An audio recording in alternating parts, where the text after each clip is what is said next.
The Israeli military seems to have screwed up almost unbelievably bad in their invasion of Gaza. In fact, not only have they appear to have taken out civilians, but they appear to have eliminated their own hostages. We're going to break down exactly how bad they screwed up and what exactly seems to have happened. I'm Paul, a U.S. Army combat veteran who definitely knows what it means to encounter civilians on the battlefield. Let's get into it. Okay. This is the story. 3 of the hostages that Hamas took on October 7th were recently killed in Gaza. But they weren't killed by Hamas. They were instead killed by the IDF themselves. Now, what appears to have happened is that these individuals were taken by Hamas, right, moved into Gaza as part of the hostage taking that's kind of defined and launched this escalation of the Hamas Israel conflict. And these hostages were brought into Gaza and appear to have been dispersed kind of throughout the strip as sort of forms of guarantee, negotiating pawns or chips to negotiate with the Israelis. And literally to bait the IDF to come into the Gaza Strip. And, it was a successful tactic in terms of what Hamas wanted to achieve. The Israelis did indeed invade the Gaza Strip, and in large part, the justification for launching this ground invasion was to get the hostages back, right? The Israelis could just pound the strip from the air, and they have, and I believe in at least one instance actually appear to have killed another hostage in an airstrike. But so it's a really tough situation, obviously, for the Israeli military. And anytime you fight in a dense urban area, it is very difficult. But let's talk about what we know went down, and then I'll talk about my own experiences. So these 3 hostages, for reasons that aren't really clear, were moved to the town of Shijaya. And Shijaya, the IDF, right, it said was a site of some pretty intense fighting in the last several days or several hours. This is as the Israeli military, right, is operating much more extensively in the south while still working to try to get control of the northern Gaza Strip. So these individuals, right, were held in Shijaya, and at some point, all 3 either successfully fled their captors or were abandoned by their captors, right, who were leaving their positions, right, in the face of Israeli pressure. And so for whatever reason, they were hostages who had been released, right, or were released, whether by the IDF indirectly through putting pressure on Hamas, through Hamas themselves. It's also possible sometimes Hamas will intentionally put civilians onto a battlefield. And I say Hamas, this is a very common tactic when you have insurgencies who operate with very few rules are fighting against a Western military that operates with an extensive set of rules. Very common for insurgent groups like this to use civilians on the battlefield and intentionally create these conditions where the battlefield is very muddled, where the Western forces have to deploy some of their resources to safeguard these civilians instead of focusing on engaging the enemy in combat. I've seen it, guys. I can tell you with absolute certainty, the Taliban did not care about civilians on the battlefield. I have seen Taliban launch huge ambushes literally while our patrols were like surrounded with school kids. And we would always be like, get out of here, kids. Like, go anywhere else. Why would you be near us? Like, we are a target. Don't you know this? Don't your parents know this? And like the Taliban, they just wouldn't care, right? They would be like, ambush the Westerners. If the kids are going to get KIA'd, they get KIA'd. So this is a very standard tactic. So it wouldn't shock me if, again, they were released into these combat zones intentionally. That said, regardless, these hostages emerged near IDF positions It says during intense combat, right? During intense combat can mean a lot of things. It could mean that this operation involved intense combat. It could mean literally they were put out in the middle of a firefight, which is itself, again, if that were the case, then I would believe that it was intentional by Hamas to put them into danger. But these hostages had no shirts on, and they were waving a stick with a white flag on it. And likely, these hostages probably took off their shirts to demonstrate to even a casual observer that there was no vest. You know that oftentimes individuals, militants will, I'm trying to think of a word that won't get me demonetized, will go on combat missions where they are the weapon and they're not supposed to return. Do you know what I mean? So they were probably showing that they don't have the special vests soldiers on those type of one-way missions wear. And they were waving a stick with a white cloth on it, right? Which is a universal sign for surrender. And clearly they were indicating that they were civilians. And God, I hate this. NBC News, a threatened IDF soldier opened fire at the group. I want to be super clear here. The soldier was not threatened. The civilians on the battlefield are not a threat. And I have been on active battlefields with civilians. Distinguishing them it's not easy, but our rule in the United States military was to basically err on the side of caution. You had to see the weapon, right? You had to have what we call positive identification, which means you have to observe a weapon or an action taken that is hostile to you. So, for example, again, raising a weapon at a U.S. forces was a positive identification. If you were to, be actively using a mortar. The classic one, honestly and realistically, was a muzzle flash. You see a muzzle flash, you hear rounds impacting around you, you can fire back at the muzzle flash because you don't need to know who's behind it. If you're seeing the flashing muzzle, it's pointed at you, and frankly, someone's hostile. Like, you don't need to know everything about what's behind it or who is holding the weapon, right?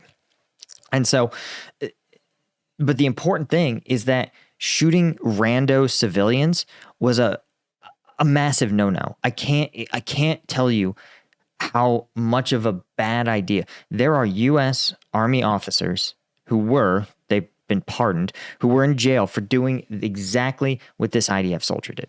So, one, I'm bothered by NBC describing the IDF soldier as threatened. Maybe they felt threatened, but they weren't actually threatened. They see this group waving white flags and open fire immediately, killing two of the hostages and injuring a third hostage who ran back into the building, an official said. He yelled for help in Hebrew. A commander issued a ceasefire. The fact that you're close enough to hear him cry for help says that, one, there was a lull in the fighting because you can't hear someone speaking, yelling from across an alley or across a building while a firefight's going on, right? So there was some kind of lull in the combat, either before or after. Commander says, hey, ceasefire, stop shooting. There was another round of gunfire and the hostage died, which I also think is annoyingly convoluted, right? And this is an Israeli official. And you notice the way these statements are structured, they are intentionally obfuscating the simple reality that happened. An IDF soldier didn't open fire at the group. IDF soldiers shot the group, killing two of the hostages. They injured a third hostage who ran back in the building. He cried for help in Hebrew and was still shot at by another round of gunfire. And it's not clear the third person died from the being shot that last time or if he just had fatal injuries from the first time. They also noted that there was a building in the vicinity that said SOS on it. So the official said this was against our rules of engagement. He said, I repeat, this was against our rules of engagement. But here's what makes it hard to believe, guys. There are only about 200 of the, 7 or 8 million people in Gaza who are hostages, right? That's the stat that I heard. So if 3 of those, to date, other than these hostage exchanges, I'm not tracking any that have been spontaneously rescued, right? So that means that the first time they had a chance to rescue some hostages, and they were clearly civilians, the IDF just shot them. It indicates that the Palestinians, who don't get news coverage, whose identities they don't care about, probably have been subject to the same thing, especially given that this wasn't one jumpy soldier, right? This was a whole unit where their commander maintained command and control the whole time. Even after ordering a ceasefire, their soldiers continued to fire at these civilians. And so I see this, and it makes me really, really, really, it's evidence to me that the IDF is probably not following the law of war, and they're probably inflating the number of militants, right? Because if these weren't hostages, if these were just Gaza civilians who were trying to get out of a combat zone, and they were also shot, undoubtedly the IDF would, not undoubtedly, I am pretty sure the IDF would have just marked them as civilians. And I say that not in judgment against the IDF per se, but there is a tremendous incentive, as evidenced by all this incident, to pretend to make as many civilians terrorists as possible, right? Because one, no one feels good killing a civilian, right? I shouldn't say no one. Most of us don't feel good killing a civilian, right? I say this, soldiers in general. That's not what we're here to do, and they do experience guilt for it. So you don't want to. So there's an incentive to just delude yourself if that happens. Two, the legal ramifications of killing a civilian should be significant, right? Again, in the United States, we'd launch a military investigation. You would suspend that commander. You would almost certainly pull those troops that fired off the front line simply to ensure good order and discipline while the investigation takes place. And then, of course, you have the political fallout, right? In the United States, we believed that the Afghans in Afghanistan, it was similar in Iraq, that the civilian population needed to believe sincerely that the United States military were the good guys. We're there to help the Afghan people. We're there to build a stable government, and we're going to do right by them. But every time a civilian dies, and that their family believes that it was caused by the U.S. military, regardless of whether it was true or not, that takes the U.S. mission to get the population on our side, and it steps it 6 steps back. You could spend a whole year trying to move the relationship forward between the U.S. military and the Afghan population. But if you have one civilian killed, you move it all the way back. Their whole family, their extended family all hate you. The whole village hates you, and with good reason, right? You're a foreigner in their country, and you shot a civilian. It's not okay, right? And so when one of the narratives that the IDF has been pushing was that, hey, we're trying to free the Palestinian people here. And yeah, it's hard to argue that you are freeing the Palestinian people from Hamas, that your goal is surgical, right? That you're only going after Hamas militants when you have stuff like this happen. When you are playing fast and loose with the rules, when your soldiers are not fighting with the level of discipline required, right? When you're facing so much criticism and so many allegations from the rest of the world for violating the law of war. It's like, if you know that's your political vulnerability, you have to be on your P's and Q's. You have to never make those mistakes, never make an unforced error, right? There's a guy named von Clausewitz who was the original thinker of conflict. And what he did, it was a fascinating story. Von Clausewitz basically served during the Napoleonic Wars. He wrote like 10 volumes on war. And then late in his life, looked around and was like, oh my God, I got all of this wrong. I missed the fundamental aspect of war itself. And he went back and he threw all those books in the trash. He's like, I got to rewrite them. And he rewrote 2 of them. And basically, those 2 books on war are now the thesis of how the entire Western world thinks of war. And the basic premise is war is just a political action. It is a type of political action that involves the use of force. So the IDF seems to have forgotten this, right?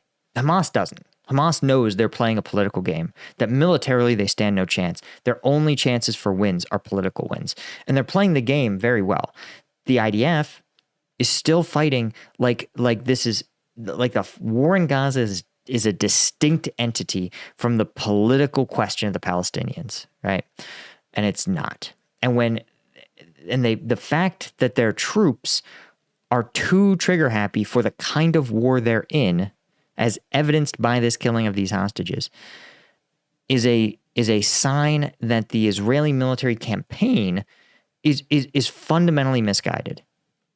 And nobody wants to hear it, right? But listen, I'm not some Hamas stan, okay? They're terrorist guys. I don't know what else to tell you. I'm from the generation where that is an insult, by the way. Apparently, in Gen Z, you can be a terrorist and it's cool and fine, but I consider it an insult. But that said, right, I fought a war to a high ethical and moral standard. I treated civilians the way they needed to be treated. So when I say this is a failure, this is a fundamental failure of your troops and their discipline, it's coming from someone who understands the weight of what that means. And I think the IDF would do well to figure out why this happened, figure out if this is more widespread. Because remember, every time a civilian is killed in one of these conflicts, that civilian's family, that civilian's kids, you're never going to get them back on your side. They're never going to support kicking out Hamas. Because, look, man, you killed their kid, their dad, their brother. People carry that for their whole lives, man. Their lives are defined by losing loved ones. And when you do it at a scale of tens of thousands of people, as some people are, as the Israelis appear to have done, right? I think even their own numbers say there's tens of thousands of civilians who've been killed here. It's a recipe for disaster. Anyway, guys, that is all I had. Not going to promote anything. I don't like these kind of stuff. I mean, you can check the description for my gum and the premium site, but I don't like to do it in these videos. Anyway, thanks so much. Do hit like and subscribe. Even if you don't like the topic, it tells the YouTube algorithm that my coverage is good. So I would appreciate that if you can do it. Thanks. See ya.